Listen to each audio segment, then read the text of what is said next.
सांस थम जाती है पर जान नहीं जाती है, सांस थम जाती है पर जान नहीं जाती है। बहुत अजीब लोग हैं इस ज़माने में, बहुत अजीब लोग हैं इस ज़माने में।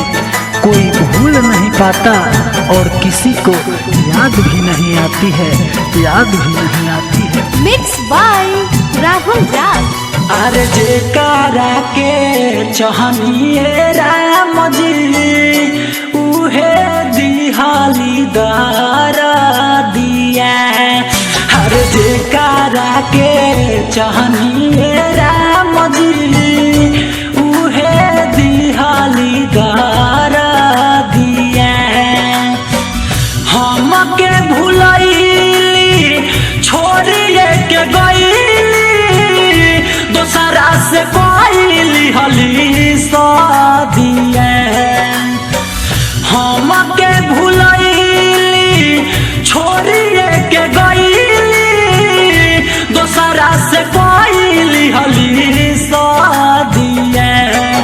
अरे जेकरा के चाहनिए राम जी उहे दिहाली दारा दिया।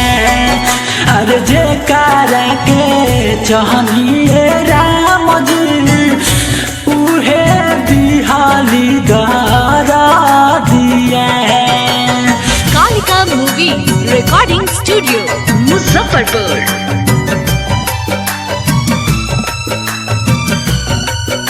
म्यूजिक बाय प्रवीण सोनी।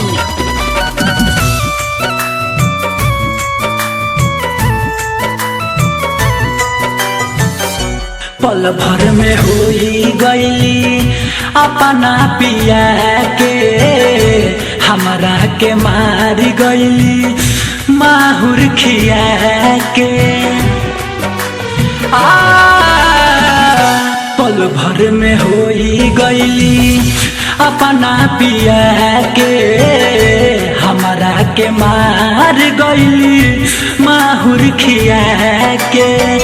जियलो न जाला मुँहलो न जाला छिनली हली हमरो जदिया।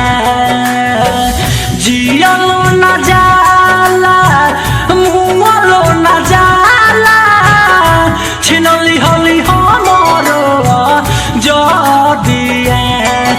अरे जेकरा के चाहनिए राम जी उहे दिहाली दारा दिया।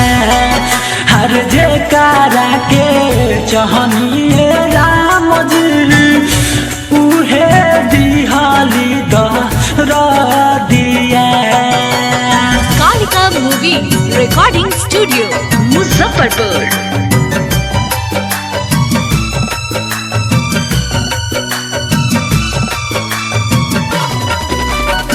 Mix by Rahul Raj. केहू के दोष नइखे, दोष बा नसीब के। प्यार पूरा भइल नहीं राजा बा गरीब के। हो केहू के दोष नइखे, दोष बा नसीब के। प्यार पूरा भइल नहीं राजा बा गरीब के।